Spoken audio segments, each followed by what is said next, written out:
बंगाल के अंदर 11 लोग राजनीतिक हिंसा में मरते हैं और इस राजनीतिक हिंसा में सिर्फ बीजेपी के लोग नहीं मरते हैं, उनमें तृणमूल कांग्रेस से भी 4 से 5 लोग होते हैं, वामपंथी दलों के भी लोग मारे जाते हैं।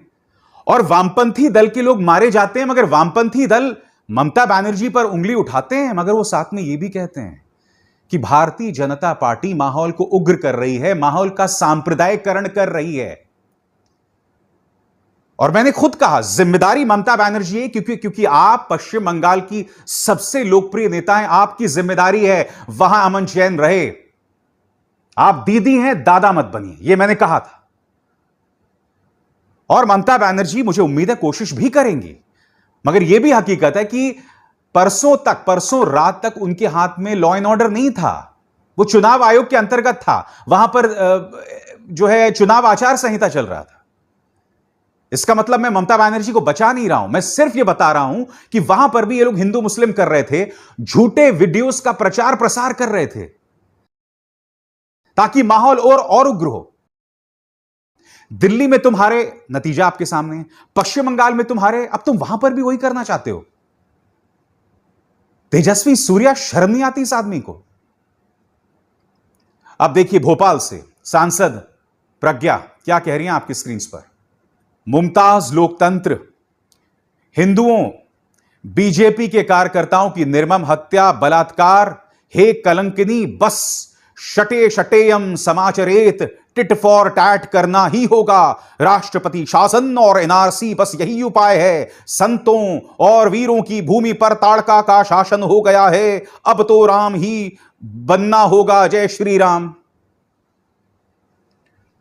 पहली बात, खुद भारतीय जनता पार्टी की एक्टिविस्ट अपर्णा रॉय सामने आई थी कि मेरा बलात्कार नहीं हुआ है, तो बलात्कार की सारी आपकी खबरें झूठी हैं।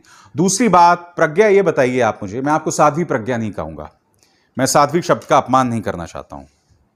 साध्वी का ओहदा मेरे हिंदू धर्म में बहुत ऊंचा है, मैं जानता हूं साध्वी कौन है, मगर जो महिला एक शहीद को शाप दे सकती हैं, उसके मरने की कामना कर सकती हैं, 26/11 याद है ना आपको, उसके शहीद को शाप दे सकती हैं, उन्हें मैं साध्वी नहीं बोल सकता, माफ कीजिएगा। आप सामने कब आई?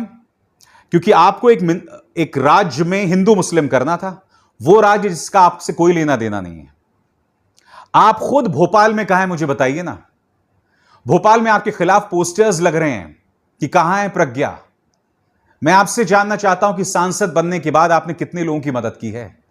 आपके ट्विटर हैंडल पर मैं देखना चाहता हूं कि आपने कितने लोगों की आवाज को पहुंचाया है, कितने लोग जो अपील कर रहे हैं, मैं समझना चाहता हूं आपसे। मैं देख रहा हूं आपके पूरे ट्विटर टाइमलाइन पर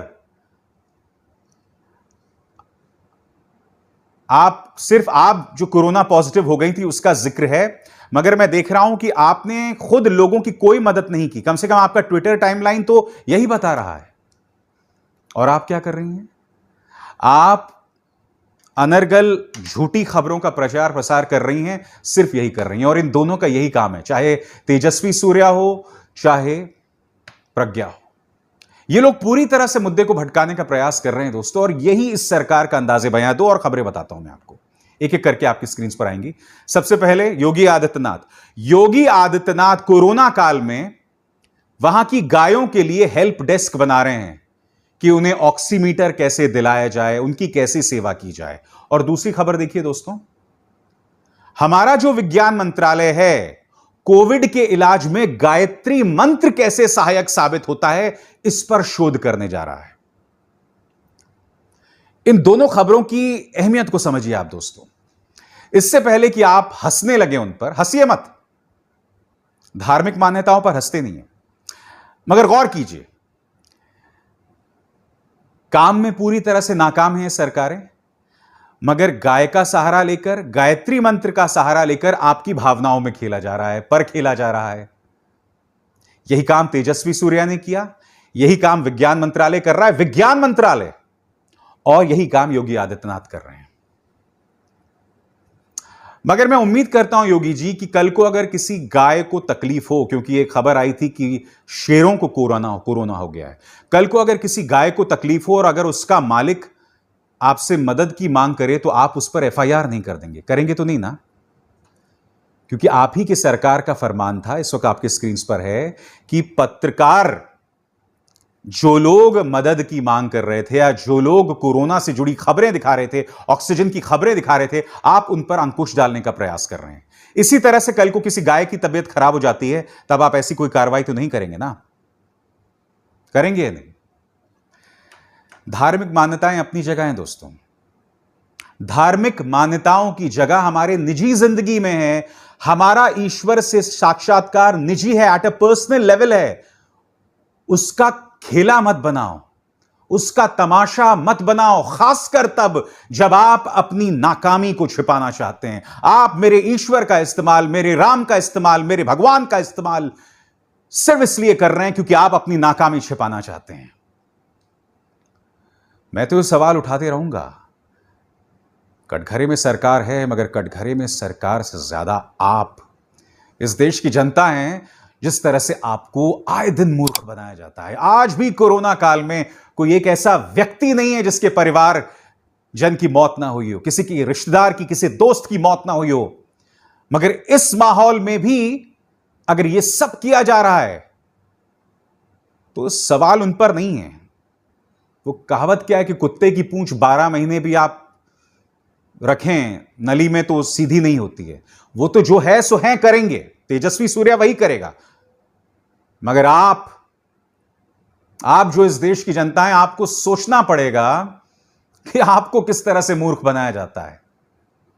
यह आपको सोचना पड़ेगा। आपके सामने एक और खबर देखिए दोस्तों। वैक्सीन्स जो दिए जा रहे थे उसका आंकड़ा देखिए दोस्तों, पहले बढ़ता है। आपके सामने आंकड़ा है, देखिए किस तरह से बढ़ रहा है।